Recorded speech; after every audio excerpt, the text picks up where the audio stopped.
It's getting cold, and now we're worried that our plants might die from freezing temperatures. So what do? It is almost Christmas, and welcome back to Vlogmas, where I am taking the time, instead of just answering a couple sentences in the comments, I'm giving you a whole video answering your burning questions or potentially freezing questions. And today we've got questions. Where'd I put them? In my pocket, because it's cold out, but not as cold as it's gonna get later in the week. First from Julia Gill Lewis. Hi Jacqueline, love your channel. I put on videos while I exercise. That is so smart. And it makes the time go by faster. My question is how do you protect your cold sensitive tropical plants from the near freezing temps that we sometimes get in the Tampa Bay area?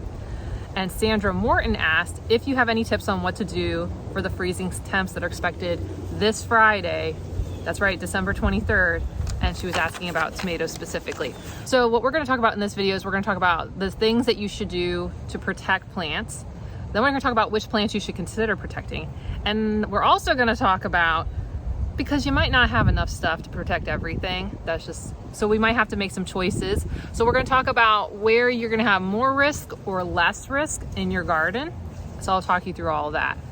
And I guess as a bonus thing, I just thought of it right before I walked out here, I'm gonna reveal a special number to you that may be of real particular interest as you make the final call on whether you're gonna do anything. So while it's not as cold as it's going to be, it is cold today. It's only in the 50s. And if you've watched this channel long enough, you know that means I am supposed to go into hibernation right now, but I got a hot cup of tea. I'm out here, we're gonna talk about really cold temps. Let's get straight into, like, it's gonna be cold, you need to protect a plant, what should you do? So the techniques are really straightforward. You're basically putting a giant jacket or a greenhouse around your plant.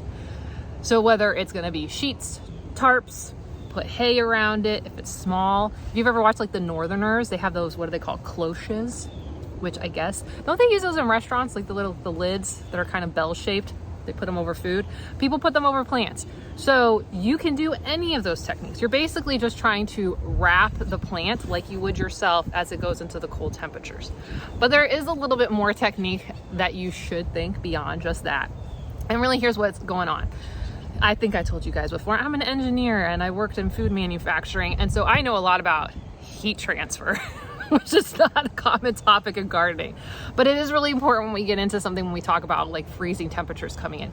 And because Florida is so warm, right, our ground is going to cool a lot slower than the air is. Because basically what's going to happen is for this week, it's going to be, I think, Thursday, depending on where you're in the state. It might be Thursday morning, Thursday evening, maybe South Florida, it's going to be Friday morning. And of course, everything's gonna change depending on that. But we're gonna have a cold wind come through, right? And the air temperature is gonna drop really quickly. But here's the cool thing. The ground takes longer to cool down. So there's some things we can think about to take advantage of the ground being warmer than the air to help our plants get through these really, really cold temperatures. This is why we need to pay attention to people who give advice for the subtropics, because oftentimes people who are giving advice in the north, right, they got to go through a whole season. We usually only need to make it through 4 hours, 48 hours, maybe North Florida, you got a few days, but we don't need to make it through a season. We just got to buy ourselves time until it heats back up again. So besides just putting like a random sheet over your plant, what you really are trying to do is enclose the plant so that as the hot air comes off of the ground, it is captured by whatever you're using to insulate your plant. So if you have it where you just threw it over the leaves and then the whole base of your tree or whatever plant you're going to cover is open, that's really not going to get you what you're looking for. Because what you're trying to do, I mean, let me set down my teacup for a second. So basically, here's the ground. It's going to be about 20, 30, 40 degrees warmer than the air. And so as it starts to cool, it's releasing that heat up. So if you take, like, let's say a sheet and put it up and over the plant, that hot air will get trapped by the sheet and keep it around the plant. And that's what you're trying to do so that it doesn't just blow away. Does that make sense? Cool. So whatever kind of thing you're going to use, you want it to be going all the way to the ground. It's okay with many plants if you lose a leaf or two because they're not fully covered, but it is the trapping of the air coming off the ground that's one of the most important things for keeping it insulated and warm. And that kind of comes to the second thing. There's a kind of a do and a don't with this, is one of the reasons Florida stays so warm, even when a lot of the rest of the country, even in close proximity to us, gets really cold, is because we have so much water around us. And water is super important from similar to the ground, it doesn't cool as fast as the air. So like ground's the slowest, water's the next, and then like air would be the easiest, right? Kind of like, remember chemistry? We talked about like liquid, solids, right? All that stuff. So in that case, what you can do in preparation, so this would be for our Monday, our Tuesday, our Wednesday with our cold front coming through on Thursday, you want to water your lawn. This seems super weird because you're like, oh my God, but we're going to get freezing temperatures. Yeah, but if you water it beforehand, enough time beforehand, what you're going to do is the groundwater is already warm. It's sitting at probably 60 degrees right now, depending on where you live in the state. And what you're going to do is you're going to saturate. So you're basically going to make your ground really spongy and nice, so that when the cold temperature comes in, it's just going to take it longer to cool down, because dry earth cools faster than wet earth. But you cannot do this right before the freezing temps hit, because if there is water on top of the ground, now you have a frost problem, and plants don't do well with frost, especially a lot of our plants. So consider Monday, Tuesday, Wednesday, you're gonna run your sprinklers, but you're gonna cut them off 12, 24 hours ahead of time, depending on how warm or hot your area is gonna be. So if your area is still in the 70 degrees and that top layer can evaporate in time, you can run them. You want to turn off your sprinklers that are going to run when it's freezing, because you don't want, while the ground will be warmer, that water is going to potentially freeze really quickly. So don't water it during the freezing temperature. So turn those off. But a hydrated plant is actually better at insulating itself and slowing down its loss of heat better than a dehydrated plant. Just fun facts. So those are your quick tips. Insulate, connect it to the ground, make sure everything's hydrated. It's gonna put you in a much better position. But you're wondering, but which plants should I be considering? I have so many and I cannot put a sheet over my entire yard. Well, the ones that are gonna be the most susceptible are our big babies, the tropical plants. And in the list of tropical plants, your herbaceous tropicals will be the biggest of babies. Who are our big babies? Well, that's gonna be bananas.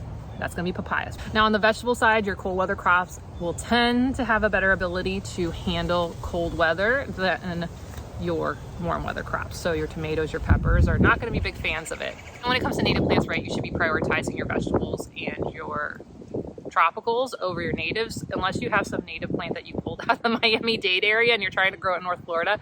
Most of them are designed to be able to take frost, and they'll die back potentially or look really sad, but they should be able to bounce back as long as their roots are really well established. Which brings us back to generally any plant that's brand new. Like if you just put in, you got some baby seedlings popping up right now, I would definitely protect those no matter what type of plant they are, because you're probably gonna lose them otherwise. And now you're at the point where you may have to make some choices, like you only have so many sheets that you're willing to run out into the garden and throw a plant.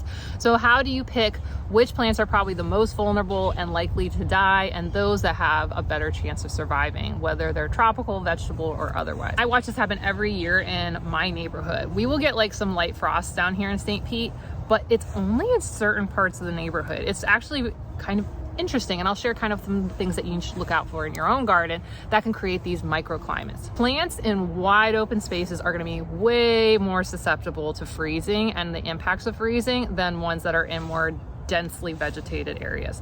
So just down the street, literally, like I'm not kidding, 7 houses down, I will often see frost on their grass because everybody in that section of neighborhood, there are no trees in the front yard. It is just a big grass lawn. And while I know, you know, I'm not a huge fan of lawn, this is not because I'm poo-pooing lawns. This is just really how the heat transfer effect is happening, because they don't have the things like trees catching the heat from the ground. What's happening is they're dropping to a much lower temperature, and so they get frost. Versus right here, my little section, we never get frost. I mean, it had to get pretty cold, but because my house, Mr. Cliff's house with his giant oaks, Tara and Ryan's with all their pines, Kim and Shane with their oaks, like we have a lot of large trees, and those play into how cold an area is going to get, because as the heat is rising off the ground, as those cold winds are blowing in, lots of vegetation will help trap it and slow it down from being released. And remember, in Florida, it's a time game. We're not trying to get through 3 months. We're trying to get through hours of cold temperatures. So high vegetation areas in your own yard are going to be slower to lose heat than wide open spaces. The next thing is that what things are creating wind breaks, right? The cold temperature is being pushed in by wind. So, because it's just, we're talking hours, especially in certain parts of the state, we're talking about how many hours can you get through. The more vegetation, large vegetation and structures that are blocking the plant, the more likely that it's going to be able to make it through long time periods. And bonus, if the structure is to the north, it will do even better, because oftentimes, right, where's the cold coming from? The north. So we're gonna have northern winds. So the items, your plants that are closest to your structure on the south side will have more protection and will be slower to lose heat than those on your north side. The next thing that's gonna help you, I know you got so many things helping. So how close they are to a lot of other vegetation. So like my food forest takes a lot longer to lose temp than it's gonna be like these areas out here. The next thing is how close they are to a structure, because the structure will release heat back out to them. So your houses, garages are going to be slower to let out the heat from them than something like, it's just, again, a big open space. So they will actually help keep plants near them warmer. And bonus, if your house is a cement house, it takes even longer for that cool down for your house, which is really exciting, because all the plants that are near a cement house will actually retain heat longer than those closer to a wooden house. And bonus, if the plants on the south side and the west side, because those tend to be the hotter sides of the house due to sun hitting them, those will be the ones that will retain the heat the longest. So that's why actually my bananas are planted over on the western side of my house, is because when it comes to these cold temperatures in the wintertime, it actually helps it. And then the fact that it's between Kim and Shane's house and ours, that area is going to stay a lot warmer than like the street over here. So as you're prioritizing which plants that you're gonna try to help bridge through this cold temperature, you may wanna focus on the ones that are most at risk, like those ones that are gonna be in like the middle of a yard, if you have like a plant that's like that, versus the ones that are more well protected. Or if you're like in North Florida and you gotta get through a longer time, I would prioritize the ones that are the most protected, because they are the ones that are going to have the best chance of making it through, and you just sacrifice the ones that are, you know, they're in an open field. It just is what it is. Hit on the techniques. We hit on plants you should be thinking about. We talked about some of the advantages that your garden may or may not be creating with microclimates. And one other thing you should be considering as freezing temperatures are coming in is harvest.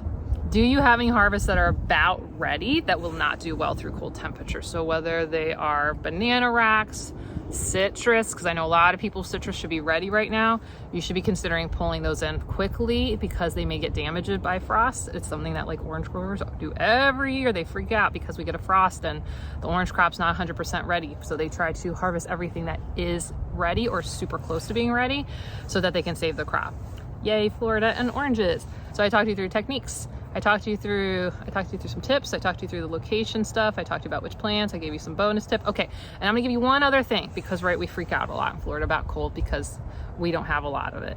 So as we kind of get into deciding and making a lot of choices about which plants we save, which ones we just take a risk on, what things we just maybe go like, it's Christmas, I'm just not gonna worry about it, is what it is, and that's totally okay. I want you to also think about these numbers before we kind of wrap up this video, and that is 35 degrees to 42 degrees. The reason I bring those up is because I've told you guys I worked in food manufacturing, and we move a lot of product around the country in refrigerated trains and trucks, and we have refrigerated warehouses, and those are kind of the temperatures we keep all these products at. So if we're gonna get freezing temps, are they really freezing temps, or are we just talking really cold temps? Because if you're 35 to 42 degrees, it's basically taking that plant and putting it in the refrigerator. And if it's gonna just go into the refrigerator for 42 hours, even a banana rack, while it will not be happy, it can handle it. So think about how long are you really gonna get these really, really cold temperatures for? And what real temperatures are they going to be? Because if it's not true freezing, many of these plants, while they will not be happy, can handle it. Your tomatoes are thrown in refrigerators all the time. Banana crops are thrown in refrigerators all the time. They're not happy about it, but it happens all the time. So I want you guys to remember that as you do your cold weather prep. And like, I'm gonna be real honest with y'all, like, it's Christmas week.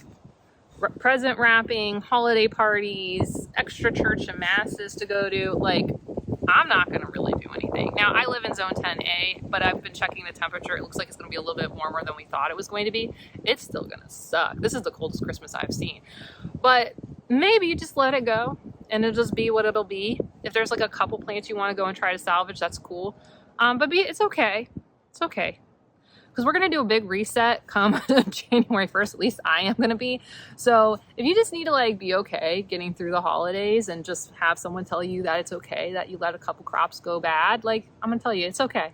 It's okay. Enjoy the holidays. It's only one time a year that you get to have this kind of fun and get to be around friends and family the way you do at this time of year. So if you don't have time to deal with it, don't worry about it. It's okay. January 1st.